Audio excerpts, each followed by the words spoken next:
নমস্কার বন্ধুরা, মাধবী ফুড কিচেনে তোমাদের সবাইকে স্বাগত। আজকে আমি বানাবো কাঁচা কলা দিয়ে কোপ্তা আর একটা আলু দিব।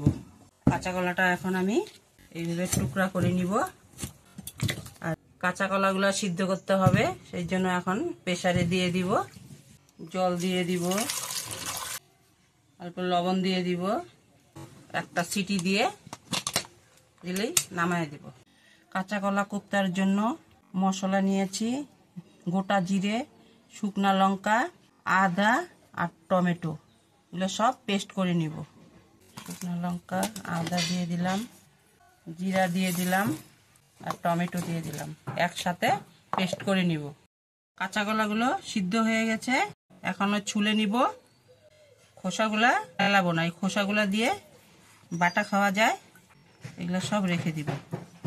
আলুটাও চটকিয়ে নিব। কোপ্তাগুলোর জন্য লবণ দিয়ে দিলাম, দুধ দিয়ে দিলাম, লঙ্কার গুঁড়া দিয়ে দিলাম, ভাজা মশলা দিয়ে দিলাম।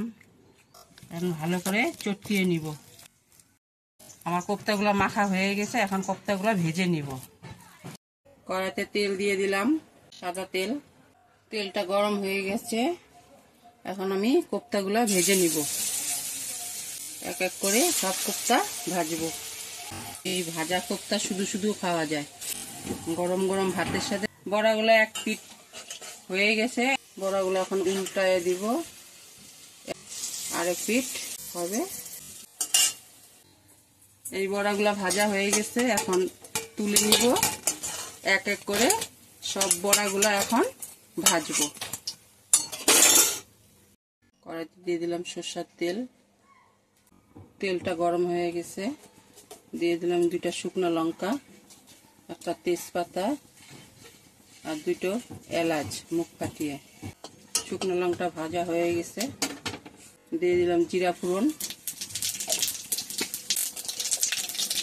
জিরাটাও ভাজা হয়ে গেছে, এখন দিয়ে দেবো মশলা পেস্টটা, দিয়ে দেবো লবণ, দিয়ে দেবো হলুদের গুঁড়া, ধনে গুঁড়া। মশলা ধোয়ার বাটিটা ধুয়ে একটু জল দিয়ে দিলাম। এখন মশলাটা ভালো করে কষাইতে হবে। মশলাটা কষানো হয়ে গেছে, এখন আমি আলু সিদ্ধ করে রেখেছিলাম, আলুগুলো দিয়ে দিব। দিয়ে আবার একটু ভালো করে কষাবো। কষানো হয়ে গেছে, দেখো ওই যে তেল ছেড়ে দিয়েছে মশলা দিয়ে। এখন আমি জল দিয়ে দিব। জলটা একটু বেশি করে দিতে হবে, কারণ কোপ্তাগুলোর জল টানবে, এই জন্য ঝোলটা একটু বেশি দিতে হবে। ফুটে গেছে, এখন আমি কলার কোপ্তাগুলো দিয়ে দিব, অল্প চিনি দিয়ে দিব, গরম মশলা দিয়ে দিলাম।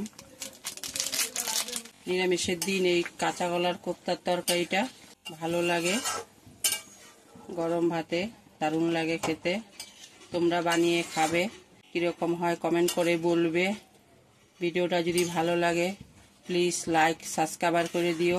পাশে থেকো বন্ধুরা, ধন্যবাদ।